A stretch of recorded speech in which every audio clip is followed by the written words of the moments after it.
Hello friend, this is Sangam Fori and welcome back to my channel Pharmacy Tree. Friends, in this video I am going to talk about OTC medicine. कि OTC medicine क्या होता है इस बारे में बात करने जा रहा हूँ. So friends, without wasting any more time, we should start the video.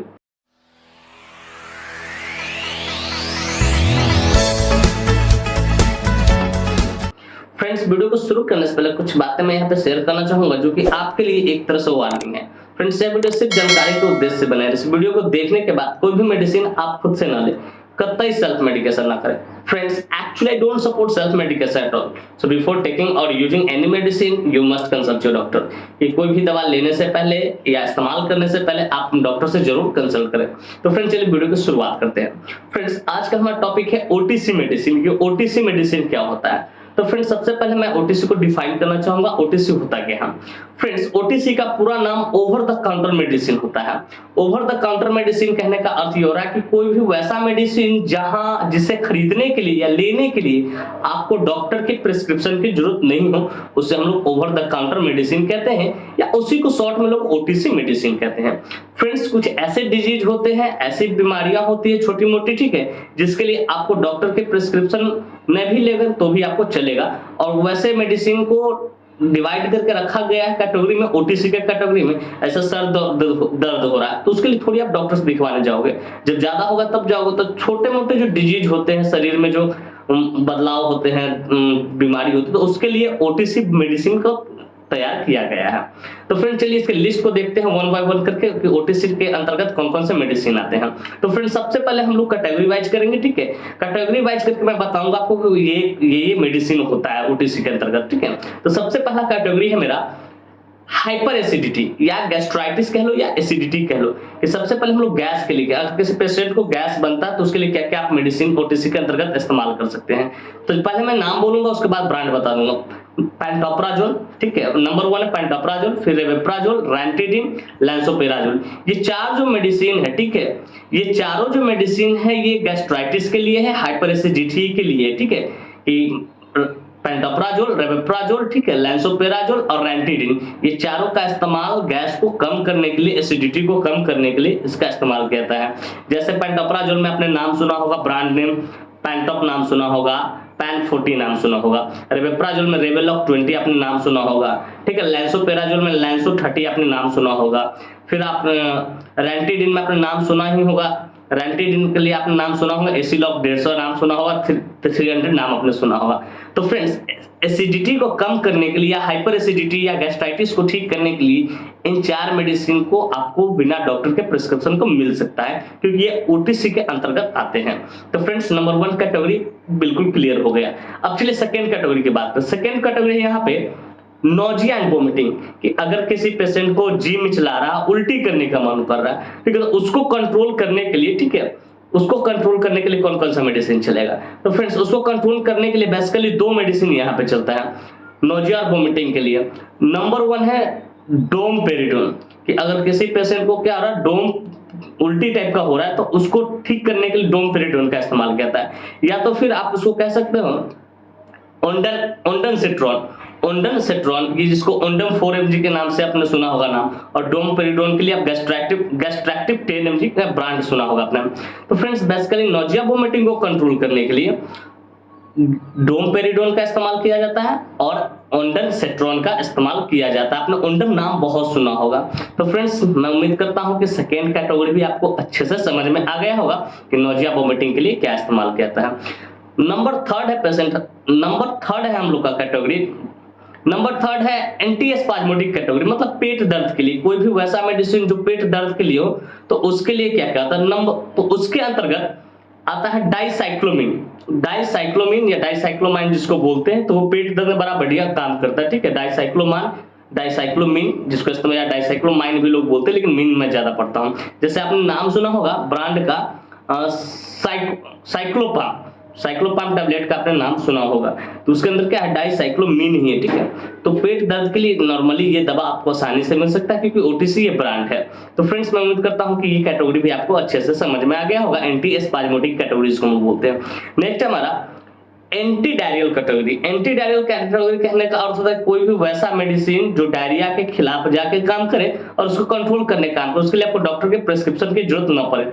तो उसमें सबसे पहला जो आता है लैक्टिक बैसिलस एसिड, कि उसको लैक्टिक बैसिलस एसिड है आपके पास, ठीक है, तो वो सबसे बड़ा, जैसे स्पोरोलैक आपने सुना होगा नाम, ठीक है, वो हो सकता है। फिर आप उसको कह सकते हो डेरोलैक सैचेट आप ले सकते हो, इकोनॉम सैचेट ले सकते हो, ये सब बिना डॉक्टर प्रिस्क्रिप्शन का आपको मिल जाएगा। इंटेरोजर्मिना सस्पेंशन भी आप ले सकते हो, या उसके अलावा हम आप बोल सकते हैं रेसिका ड्रोटिल, रेसिका ड्रोटिल, ठीक है, आपने नाम सुना हो रेडोटिल 100 का, या लोप्रामाइड आपने नाम सुना होगा लोमोफेन का, ठीक है। तो ये सारे क्या होते हैं, एंटी डायरियल मेडिसिन होते हैं जो डायरिया को ठीक करने का काम करता है।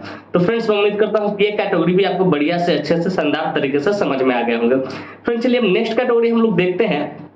नेक्स्ट कैटेगरी हम लोग का एनाल्जेसिक कैटेगरी। एनाल्जेसिक कैटेगरी को दूसरे शब्द में हम लोग पेन किलर भी बोलते हैं, मतलब कोई भी वैसा मेडिसिन जो दर्द से राहत देने का काम करो, लेकिन बाहर वाले हिस्से में, स्मूथ मसल में नहीं, अंदर की बात मैं नहीं कर रहा हूँ, पेट के अंदर वाले ऑर्गन की बात नहीं करो, फिर बाहर की बात कर रहा हूँ, ठीक है। जैसे आपको बदन में दर्द हो सकता है, ज्वाइंट में, उस सब के लिए मैं बात कर रहा हूँ, ठीक है।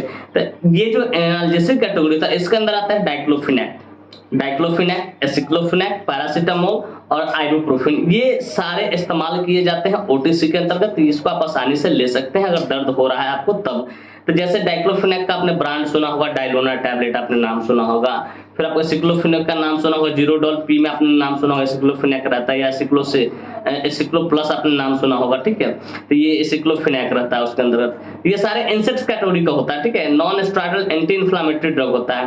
फिर आइबुप्रोफेन का आपने नाम सुना होगा, फिर आपको पैरासीटामोल का भी नाम सुना। ये भी क्या एक तरह से pain killer. Paracetamol mild analgesic properties रखता है, इसलिए इसको पेन किलर के अंतर्गत रखा जा सकता है। तो फ्रेंड्स मैं उम्मीद करता हूं कि ये बात आपको अच्छे से समझ में आए कि ये कैटेगरी के अंतर्गत कितने मेडिसिन आते हैं। डाइक्लोफिनेक, एसिक्लोफिनेक, पैरासीटामोल और आइबुप्रोफेन, ये सारे क्या होता है ओटीसी ब्रांड होते हैं, इसको आप आसानी से ले सकते हैं। तो फ्रेंड्स मैं उम्मीद करता हूं कि एनाल्जेसिक कैटेगरी भी आपको समझ में आ गया हो। फ्रेंड्स चलिए बात करना चाहेंगे एंटीपायरेटिक्स कैटेगरी। एंटीपायरेटिक्स कैटेगरी कहने का अर्थ हो रहा है कि जो बुखार को कम करने का काम करे, बुखार को रिड्यूस करने का काम, उसके अंतर्गत क्या क्या आते हैं। तो नंबर 1 है पैरासीटामोल।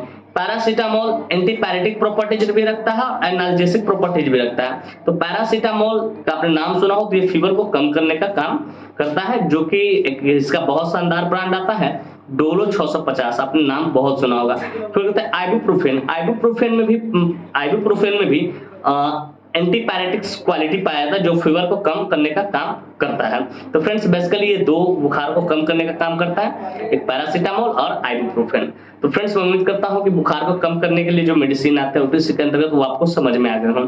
फ्रेंड्स चलिए नेक्स्ट कैटेगरी हम लोग का हेडेक, कि अगर आपका सर दर्द कर रहा है, ठीक है, तो उसके लिए क्या इस्तेमाल किया। तो फ्रेंड्स बेसिकली उसके लिए एसिक्लोफिनेक तो चलता ही है, ठीक है, लेकिन उसके अलावा हम लोग डिस्प्रिन भी दे सकते हैं। डिस्प्रिन आपने नाम सुना, डिस्प्रिन सर दर्द का अंत तुरंत, आपने नाम सुना होगा, इसके अंदर एस्पिरिन पाया जाता है, डिस्प्रिन आप दे सकते हैं, ठीक है, डिस्प्रिन आप दे सकते हैं। तो फ्रेंड्स मैं उम्मीद करता हूं कि इसके इस सिंगल मैंने बताया वो आपको समझ में आ गया, और एसिक्लोफिनेक से भी ठीक हो जाता है, ठीक है, हेडेक। तो फ्रेंड्स मैं उम्मीद करता हूं कि इसके नेक्स्ट कैटेगरी भी आपको समझ में आ गए होंगे हेडेक के लिए। अब बात करते हैं नेक्स्ट कैटेगरी हमारा कॉन्स्टिपेशन, कि अगर किसी पेशेंट को कॉन्स्टिपेशन हो गया और ठीक है उसको क्लियर लैट्रिन बाथरूम नहीं हो रहा, ठीक है, तो उसके लिए क्या किया। तो उसके लिए टैबलेट चलता है डोल्कोफ्लेक्स भी लोग बोलते हैं, डोल्कोफ्लेक्स भी बोलते हैं, जिसके अंदर बेसिकली बिसाकोडाइल होता है। बिसाकोडाइल जो लैक्जेटिव प्रॉपर्टीज रखता है, जो पेट को क्लियर करने का काम करता है।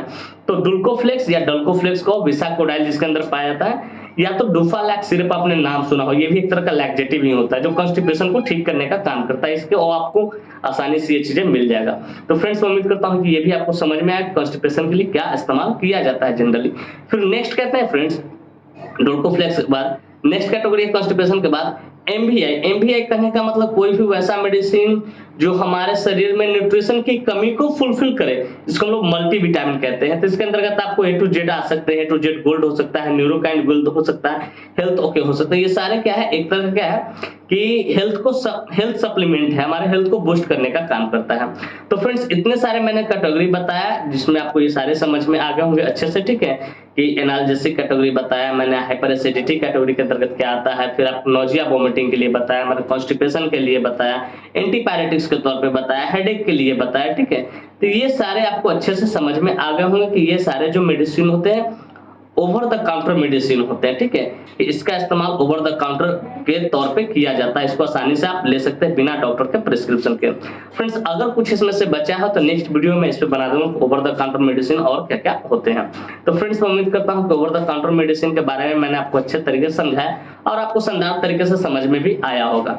और साथ में ये भी उम्मीद करता हूँ कि ये मेरी वीडियो काफी इंफॉर्मेटिव, काफी इंटरेस्टिंग, काफी जबरदस्त लगी होगा आपको और मेरे इस वीडियो से आपको कुछ ना कुछ सीखने को जरूर मिला होगा। Friends, if you find this video informative and interesting, hit the like button, subscribe my channel, and don't forget to share it with your medical friends, with your common friends. Thank you for watching this video. Bye bye. Take care. फिर मिलते हैं next video में।